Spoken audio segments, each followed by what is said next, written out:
اعوذ باللہ من الشیطان الرجیم بسم اللہ الرحمن الرحیم معزز ناظرین السلام علیکم ورحمۃ اللہ وبرکاتہ۔ ناظرین، ہمارا فضائل اعمال کا گھر کی تعلیم کا سلسلہ جاری ہے۔ اسی کو آگے بڑھاتے ہوئے آج ہم فضائل اعمال کے حکایات صحابہ کے باب نمبر 12 سے واقعہ نمبر 2 جو ہے حضرت عمر رضی اللہ تعالیٰ عنہ کا حضور صلی اللہ علیہ وسلم کے وصال پر رنج پڑیں گے۔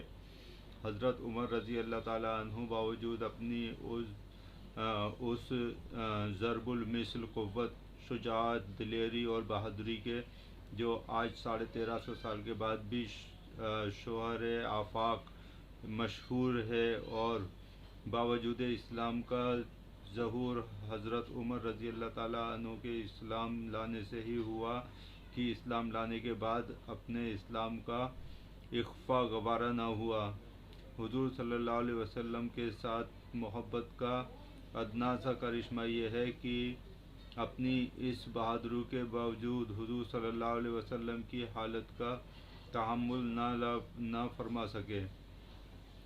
سخت حیرانی و پریشانی کی حالت میں تلوار ہاتھ میں لے کر کھڑے ہو گئے کہ جو شخص یہ کہے گا کہ حضور صلی اللہ علیہ وسلم کا وصال ہو گیا، اس کی گردن اڑا دوں گا۔ حضور صلی اللہ علیہ وسلم تو اپنے رب کے پاس تشریف لے گئے ہیں، جیسے کہ حضرت موسیٰ علی نبینا علیہ الصلاۃ والسلام طور پر تشریف لے گئے تھے۔ ان قریب حضور صلی اللہ علیہ وسلم واپس تشریف لائیں گے اور ان لوگوں کے ہاتھ پاؤں کاٹ دیں گے جو حضور صلی اللہ علیہ وسلم کے انتقال کی جھوٹی خبر اڑا رہے ہیں۔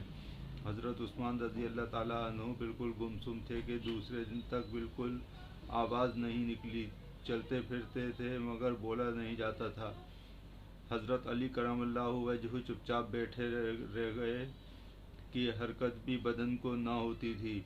صرف ایک حضرت ابو بکر رضی اللہ تعالیٰ عنہ کا دم تھا کہ اس وقت کے پہاڑ جیسے وقت کو برداشت کیا اور اپنی اس محبت کے باوجود جو پہلے قصے میں گزری اس پر نہایت سکون سے تشریف لا کر اول حضور صلی اللہ علیہ وسلم کی پیشانی مبارک کو بوسہ دیا اور باہر تشریف لا کر حضرت عمر رضی اللہ تعالیٰ عنہ کو ارشاد فرمایا کہ بیٹھ جاؤ۔ اس کے بعد خطبہ پڑھا، جس کا حاصل یہ تھا کہ جو شخص محمد صلی اللہ علیہ وسلم کی پرستش کرتا ہو وہ جان لے کہ حضور صلی اللہ علیہ وسلم کا وصال ہو چکا ہے، لیکن جو شخص اللہ کی پرستش کرتا ہو وہ سمجھ لے کہ اللہ تعالیٰ شانہ زندہ ہیں اور ہمیشہ رہنے والے ہیں۔ اس کے بعد کلام پاک کی آیت پڑھی جس کا ترجمہ ہے، محمد صلی اللہ علیہ وسلم میرے رسول ہی تو ہیں، خدا تو نہیں جس پر موت وغیرہ نہ آ سکے۔ سو اگر آپ کا انتقال ہو جائے اور آپ شہید بھی ہو جائیں تو کیا تم لوگ الٹے پھر جاؤ گے؟ اور جو شخص الٹا پھر جائے گا تو خدا تعالیٰ کا تو کوئی نقصان نہیں کرے گا، اپنا ہی کچھ کھوئے گا۔ خدا تعالیٰ شانہ جلد ہی سزا دے گا حق شناس لوگوں کو۔ یہ لیا گیا ہے بیان القرآن سے۔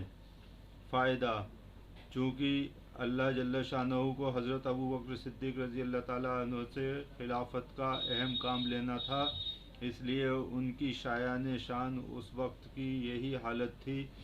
اسی وجہ سے اس وقت جس قدر استقلال اور تحمل حضرت صدیق اکبر رضی اللہ تعالیٰ عنہ میں تھا کسی میں بھی نہیں تھا، اور اس کے ساتھ ہی جس قدر مسائل دفن و میراث وغیرہ کے اس وقت کے مناسب حضرت صدیق اکبر رضی اللہ تعالیٰ عنہ کو معلوم تھے، مجموعی طور پر کسی کو بھی معلوم نہ تھے۔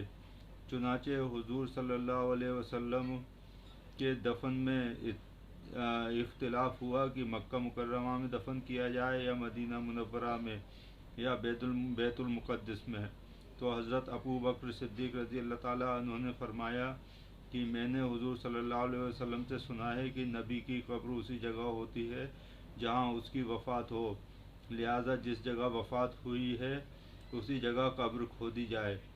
آپ نے فرمایا میں نے حضور صلی اللہ علیہ وسلم سے سنا ہے کہ ہم لوگوں یعنی انبیاء کا کوئی وارث نہیں ہوتا، جو کچھ ہم چھوڑتے ہیں وہ صدقہ ہوتا ہے، آپ نے فرمایا میں نے حضور صلی اللہ علیہ وسلم سے سنا ہے جو شخص مسلمانوں کی حکومت کا متولی بنے اور لاپرواہی سے کوتاہی کرتے ہوئے کسی دوسرے کو امیر بنائے اس پر لعنت ہے۔